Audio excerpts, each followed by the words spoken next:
we are so reliant on our technology that for the most part, we have this automation complacency. We feel that our technology knows better than us, especially when it comes to the realm of artificial intelligence. And the reality is, as many of us are discovering, who here has actually played with ChatGPT 3, right? Yeah. And ChatGPT 4, anybody? Some Bard, maybe? DALL-E 2? Yeah.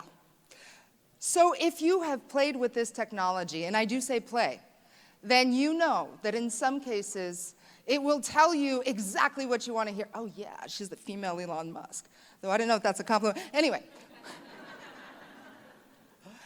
And for people like me, for example, who have very creative minds but don't necessarily know how to express that creativity when it comes to creating images, drawings, paintings, slides, well, I rely on things like DALL-E 2. In this particular case, I gave the prompt that was very simple, the one that's on the screen. I want an impressionist image of a single human being concerned about artificial intelligence, wondering whether it would be harmful or helpful to people. And so the image that you see there is the one that was created by artificial intelligence, and I thought it was pretty good, right? Definitely better than anything that I can draw, which is awesome. And at the same time, there's a dilemma. There is a dilemma. Part of it is that we are so reliant on it that we think that we are in control. And for those of you who've been following the headlines and you're looking at self-driving cars, for example, it's like, who wouldn't want a self-driving car? I mean, that sounds amazing. I know that there are so many people here from Ford, from GM, all car lovers in the room. Say, I. Yeah. Well, I'm definitely one of those people, and I loved Julia's talk. I'm going to tell you a little bit something about myself that I rarely admit. I, too, wanted to be a race car driver when I was a kid. I started in go-karts. I was 8 years old. I loved it. And contrary to Julia, I had this crazy growth spurt where I ended up growing to 6 feet tall by the time I was 12, and my dreams of being a race car driver were dashed forever because I was told I was too tall. I was fast, I was good, I loved it, I was very good in getting into the apex. However, I was too tall. And at that point I wondered, what will I do with my life? I'm 12, like deep thoughts, right? What will she do? Well, I never, ever thought that I would be a technologist.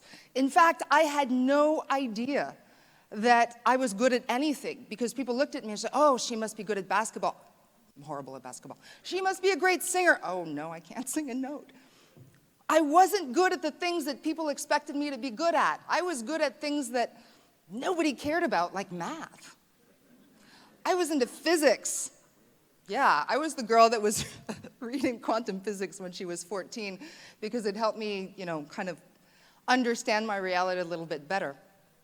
And then one day, my math teacher called me up after class and he said, Juliette, I really want you to apply to this program. And I'm like, oh, what? I've never really talked to my math teacher. I was the girl that sat in the back of the room, that never talked to anybody, complete introvert.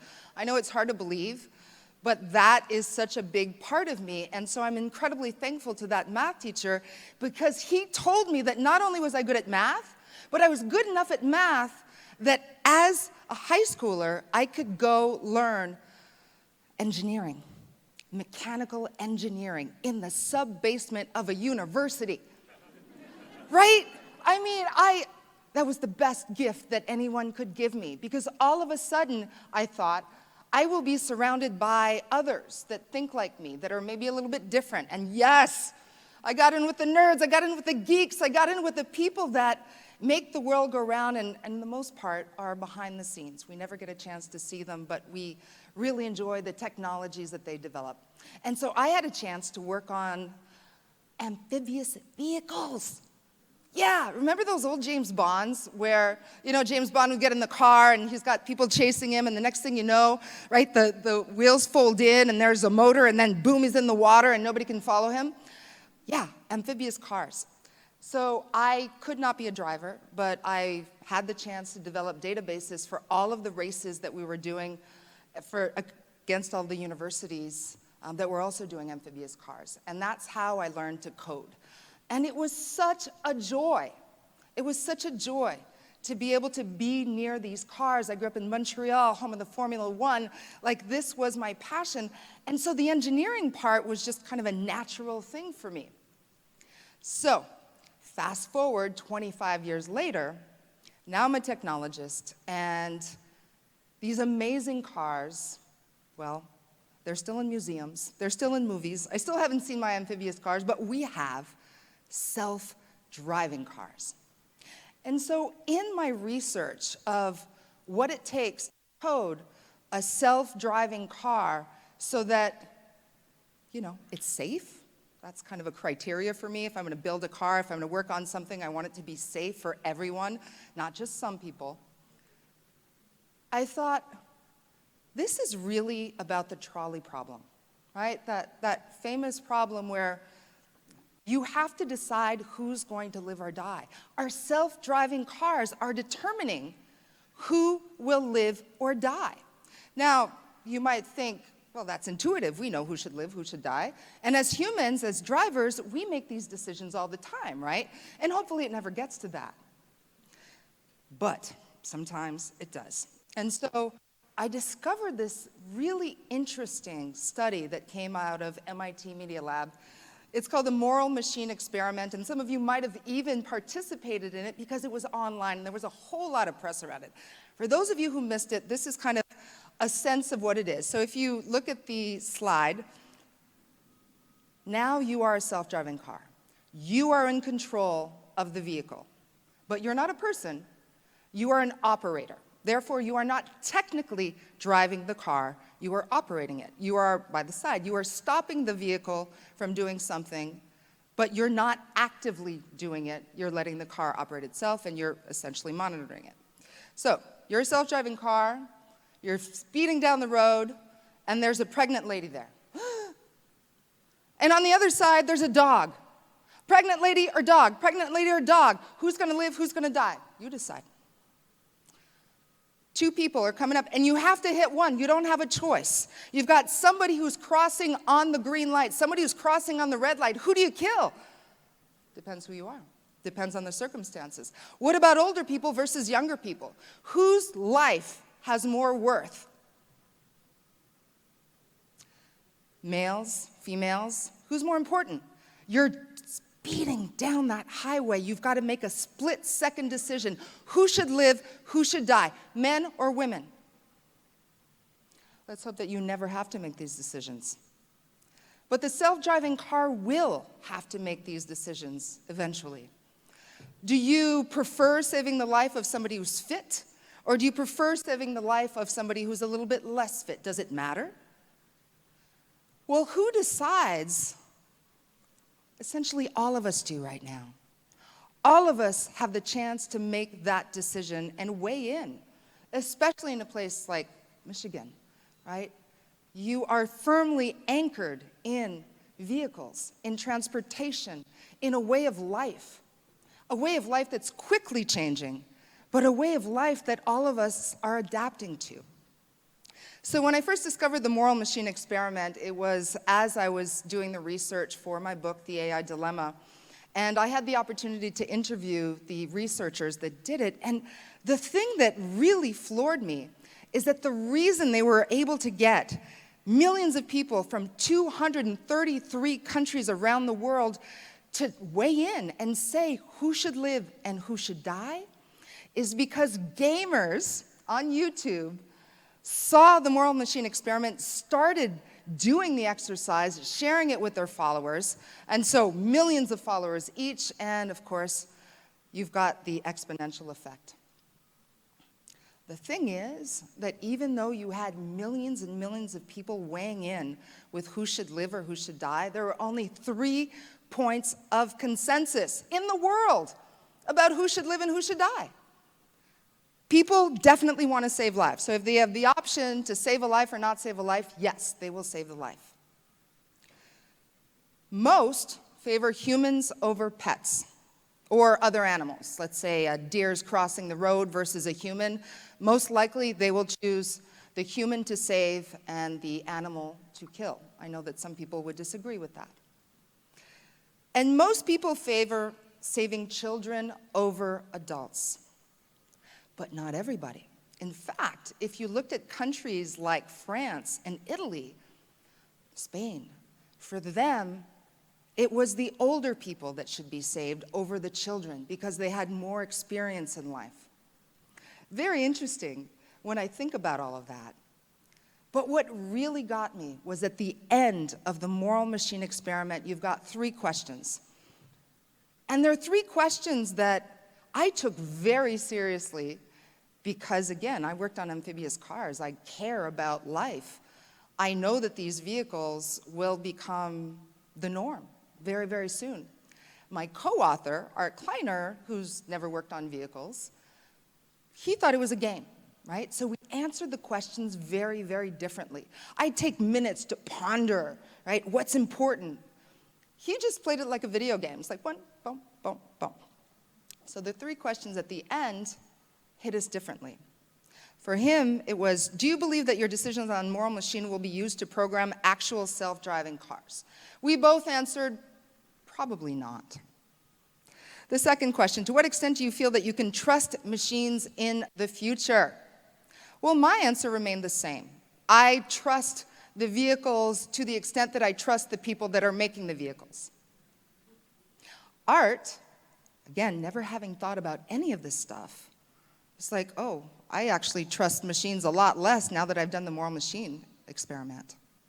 And finally, to what extent do you feel that machines will become out of control?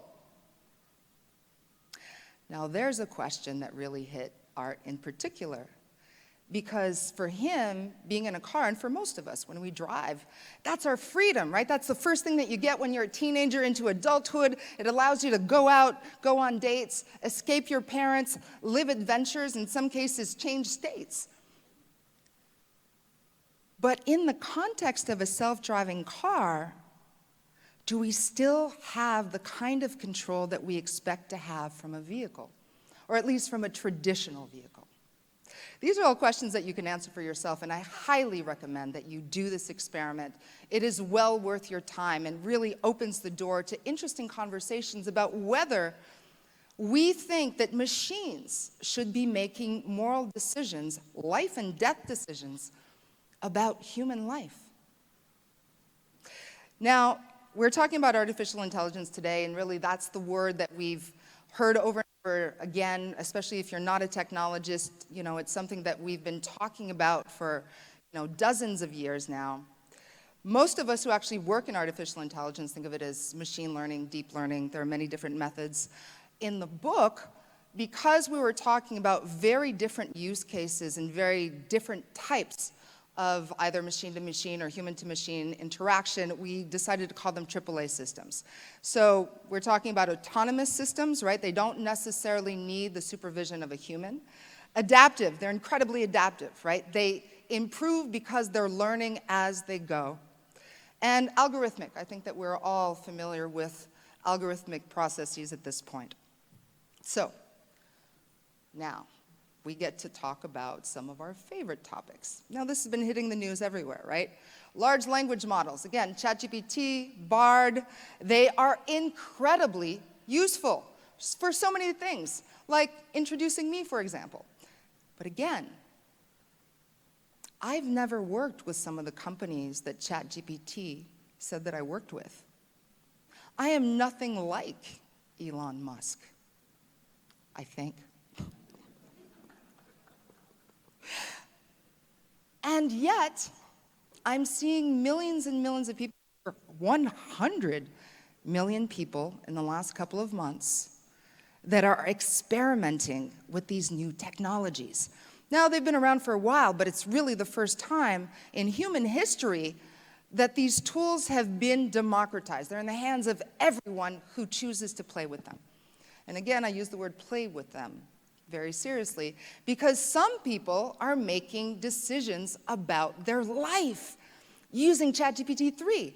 One of my students yesterday was literally asking the system whether they should go on to a PhD or not, whether they should give up their relationship with their other, because there are so many other options now that you're a graduate, right? Most of us who are still dating, right? How do we date? Well, if you're lucky enough to meet somebody, that's fantastic, but the reality is most of us are on dating apps. These are algorithms determining not only who we spend time with, but who we mate with. We are literally being shaped by our technologies. This isn't just AI, this isn't just machine learning, this isn't just a bunch of chatbots. These are tools that are socio-technical systems. In other words, you cannot separate the technology from the people that are developing them and using them. They shape us, we shape the technology, and it's this wonderful generative circle if we do it right. Now, I'm a techno-optimist, and the first time I saw this image on the left, I grinned, I loved it. It was like, oh, that's so cool. I love that image. And then I looked at the next image, because so many people that saw that image of the White House on fire believed that it was true. They did not understand that this was an AI-generated image. And we've seen many, many, many examples since then, right? So there's this polarizing effect, and I think that many of us, given that the elections, the US elections are coming up, are aware of disinformation, are aware of the impact that technology had on the previous elections. And then we've got the AI experts, like the granddaddies of AI, who are asking the world to take a 6-month moratorium, a pause, on AI development because it is progressing faster than we can even begin to understand as humans. And now some of these people have the highest IQs in the world. If they have a problem understanding this stuff, imagine the everyday person, right? So this letter went out, and I'm sure most of you saw this. It went out in multiple news outlets, and it was signed by, yes, Steve Wozniak. We're talking about Elon Musk. These are big names, Tristan Harris, right? The reality is that most people kind of laughed at this idea of pausing innovation. How dare we decide to take a back seat to other countries that are also developing AI who are not going to pause? I've heard this upside, downside, all around side. And that's why I'm so glad that I can say that a lot of the research that I did was prior to this moment. It just so happens that my book is coming out in August, but this AI dilemma becomes all the more tangible. This was based on my dissertation at Columbia, and I spent years just deep thinking about this stuff, but I cannot promise you to have the answers. What we ended up coming up with is 7 principles, and I'll share them with you in a few moments. What we were trying to do was, I guess what Dr. Spock was trying to do back in the day, right? There's no one way to raise children. There are many different ways. There's no perfect way. But he tried to find principles that, at that time, potentially improved the life of more children. So that's what we were trying to do with the book. The AI dilemma is simple, and I think at this point, since most of us have played with this technology, we understand that in the right hands, artificial intelligence has the potential to benefit all of us, not just some of us, all of us. And in the wrong hands, it could literally destroy the human race, if we are to believe the luminaries who signed that open letter. Let me bring it back to history. And I learned this story at Columbia. I'm ashamed that I did not know this story before. This is the story that we begin chapter 1 in, the first principle that we came up with. If you're going to risk, be intentional about it. Think about it. Don't just do it ad hoc. Don't just do it because your competitor's doing it. Be intentional about risk. So Stanislav Petrov, 1983, the USSR, the US, the height of the Cold War. There was fear on both sides. There was nuclear escalation. Some of you were there. You remember what this must have felt like. I can only imagine, but it must have been terrifying, watching the news and seeing every day how close we were to World War III. And one day in 1983, sure enough, Petrov is sitting in front of all of these monitors, and his job is to retaliate if he sees nuclear weapons coming towards the USSR, and one day there they are. Multiple nuclear warheads heading straight for the USSR, and now everything is blaring, all the alarms are going off, everybody's screaming in the room and saying, push the button, push the button, push the button. Stanislav wasn't just a technologist. He was a human. And his human intuition told him that something was off. He followed that intuition, and I can't imagine that that was easy, given the stakes. But he refused to retaliate, and as a result, we discovered, as humans, that it was an error, it was a technical error. There were no US nuclear warheads heading towards the USSR.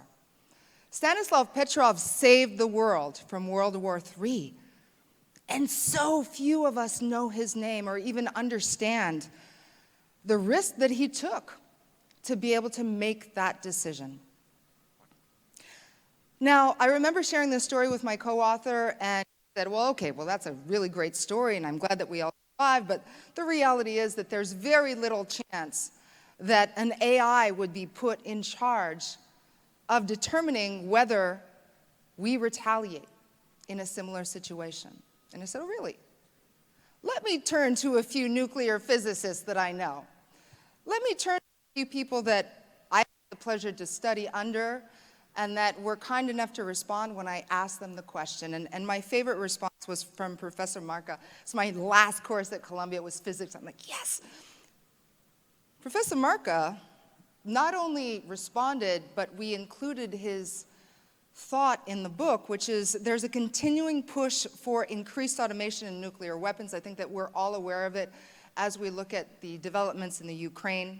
He's saying in a changing, chaotic, global competitive world, AI automated weapons of mass destruction are a terribly scary eventuality.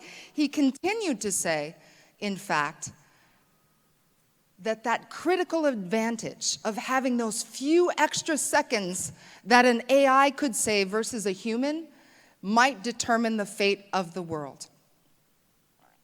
My co-author was floored, and we were all the more floored when just a couple of weeks ago, somebody here in the US, a congressman, decided to advance the idea that there would be a moratorium, a ban on AI having that decision-making capability in the US in view of our nuclear weapons.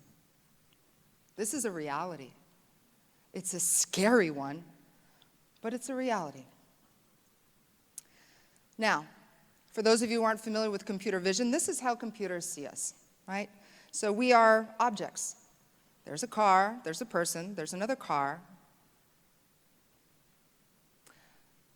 Machines do not have feelings. They are making moral decisions if we allow them to, but they don't have feelings.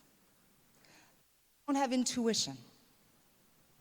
And as a result, there are millions of people around the world that are nervous about this and are saying, we need to regulate this technology. It's happening not just in the United States. In fact, those that are really in advance of the rest of the world are the European Union. For those of you who have been following this stuff, the legislation is supposed to come down this year. So the Artificial Intelligence Act coming out of the European Union. And for those of you who know about GDPR, right, which also is a regulation that came out of Europe, and many of us in the United States didn't think that it would affect us at all. Well, I can tell you that having interviewed thousands of people for this book, many of which are in big tech, they are still playing catch-up with the ramifications of GDPR and having to pay millions, in some cases hundreds of millions of dollars, or up to 2% of annual revenue for their entire company, including all subsidiaries globally. That's a lot of money. That's a lot of money.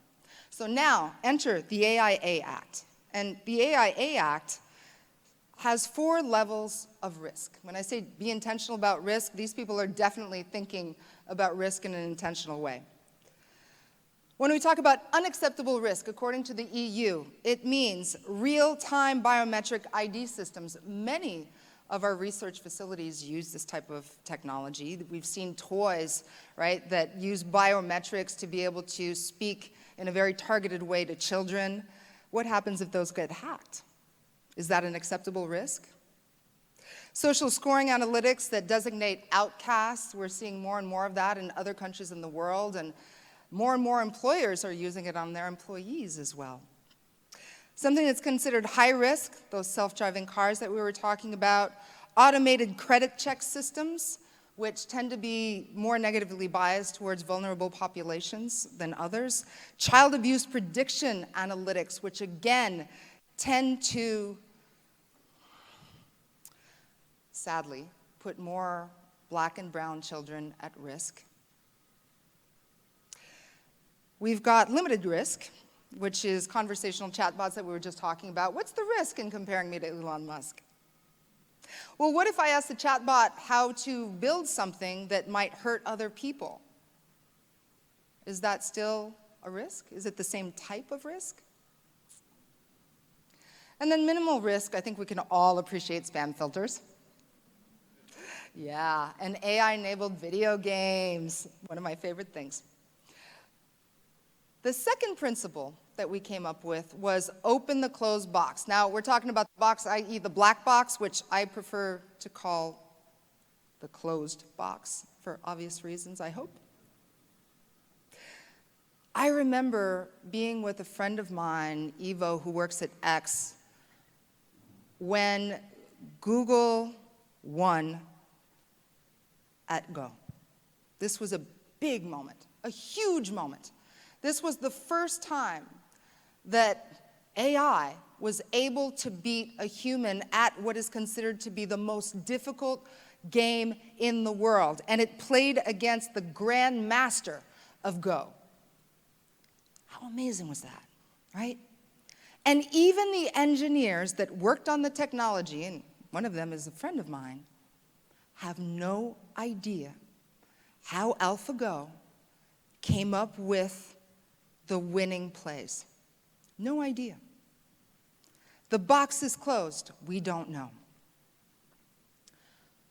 Confront and question bias. Now, for those of you who are in the auto industry, you probably know about computer vision, and you probably know that there have been major issues with computer vision, specifically, once again, for people of color, for women, for children, for older people, anybody that isn't part of the growing majority.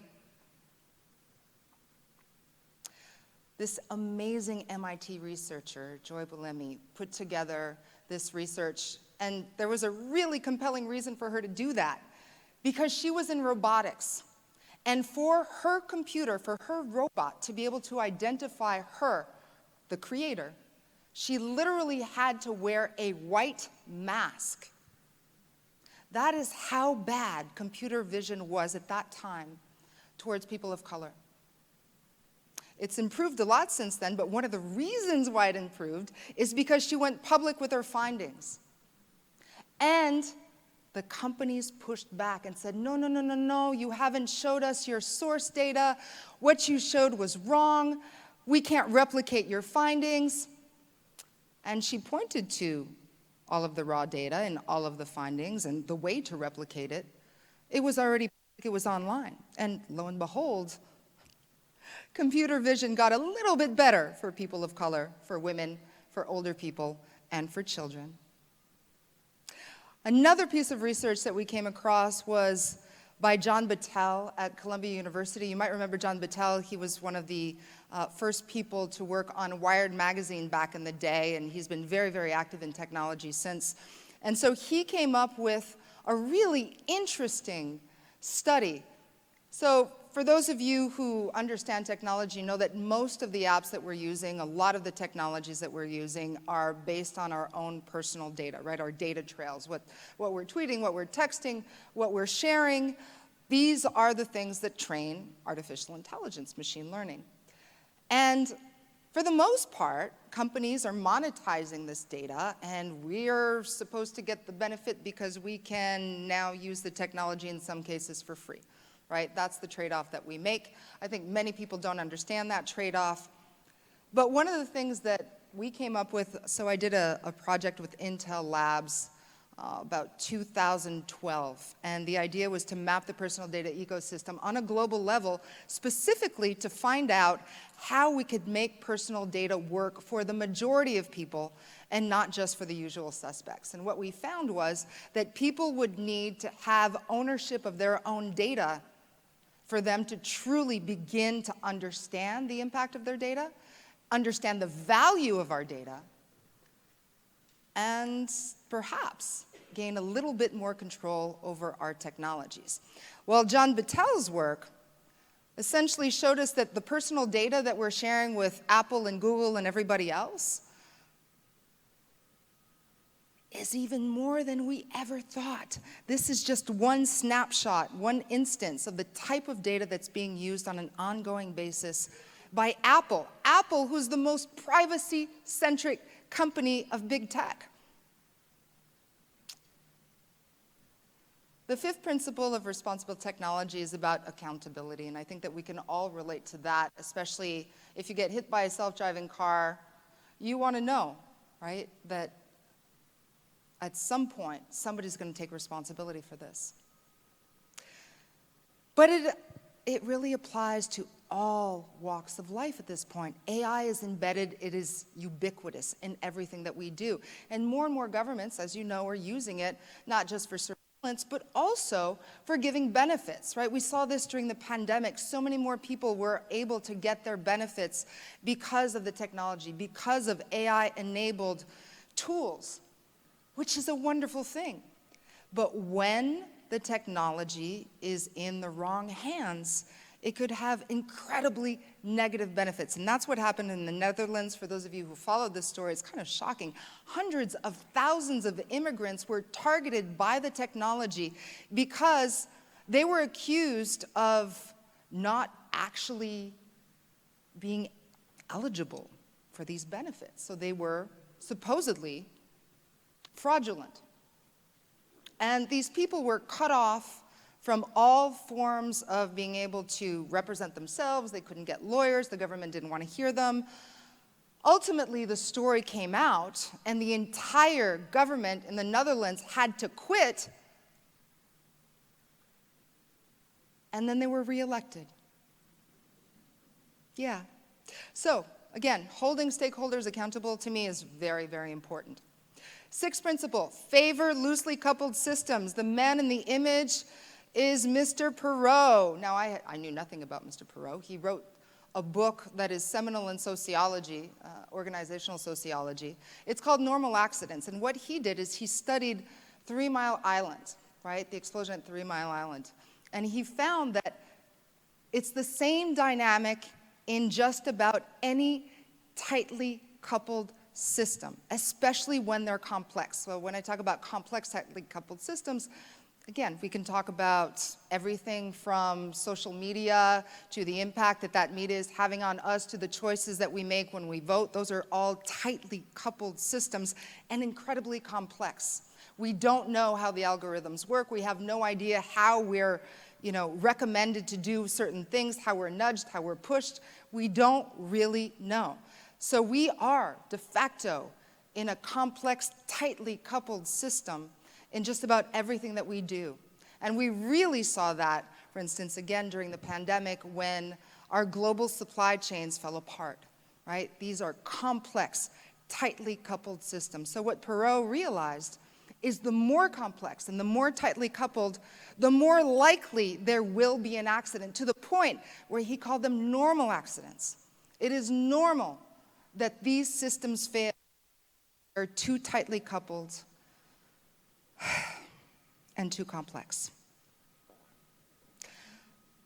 Principle number 7 is the last one, I promise. I don't want to torture you. Embrace creative friction. And when I talk about that, again, I'm referring back to the nudges, all of the things that we allow our technology to do because it's so much easier. It removes so much of the friction, right? We want to buy something, we go on Amazon, we press buy. That's it. We want to buy something in the store, we tap. Simple. Easy. We don't have to think about it. We want to get somewhere, we press a button and a car appears. It knows exactly our trajectory. We don't even have to look out the window. Right? Don't Make Me Think is a seminal book in user interface. Again, how do we create interfaces on our tools where people don't have to think? And what I'm telling you is, we do need to think.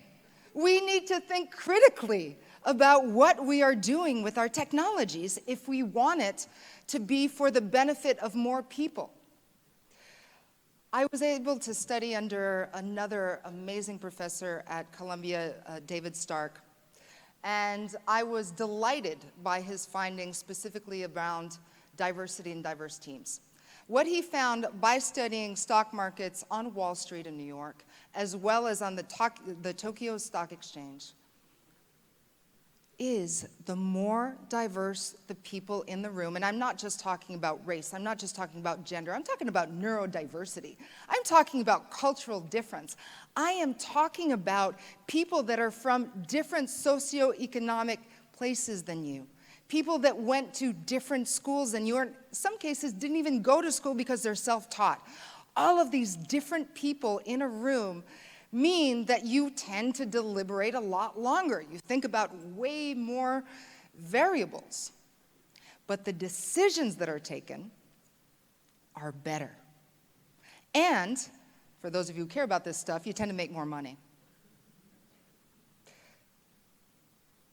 More diverse teams deliver better outcomes for more people. And when we look at technology, machine learning in particular, we don't have a whole lot of diversity in the teams for the most part. Even if everybody looks different, oftentimes they all went to Stanford. One of the things that I think is really important as we think about the AI dilemma is the power, that you have in your hands, and the power that we still have as humans around this technology right now. It's just budding. It's still a baby, right? It's still a little child. What's it going to be when it's a teenager? I don't know. And depending on where you sit, you might look at it very differently. Perhaps if you're in your vice president role, you think of it from the corporate logic, right? We want to win. We must compete and win. The bottom line, that's what counts. And I get that. If you are an engineer, you want to do the best product that you possibly can. You want it to be seamless. You want it to be efficient. And that's what you really care about. You want it to be elegant in some cases. If you are from the government, right, you want to be able to use this technology not only to benefit your citizens, but also to make sure that there is no harm. So we're guarding against outside bad actors with the same technology, right? We are very much about control. We must take care of our citizens. And then there's a social justice logic, where hopefully at the end of our day, all of us can kind of remove our various hats of the role that we're supposed to be or the role that we get paid for, and that we can actually be humans and understand that at some point, we as humans have to be responsible for the technologies that we make. That's why, again, there's socio-technical systems. And the best of us are able to hold these four logics in our heads simultaneously. That you could be a whole person while you make these decisions. Being a whole person is really important to me. I don't want to be part of a person. I want to be a whole person. And as a whole person, I also feel very responsible. If I spent all of these years working in technology, doing all of this research, writing this book, it is my responsibility to share this with you, with as many people that are willing to listen. Yes, the price of greatness is responsibility, but ultimately, if we are the ones that are creating new technologies, then it's not only our responsibility to think intentionally about the risks to humans, but also to create new laws, new frameworks, new ways of thinking about the technologies that we're developing, because our 19th century laws just don't cut it.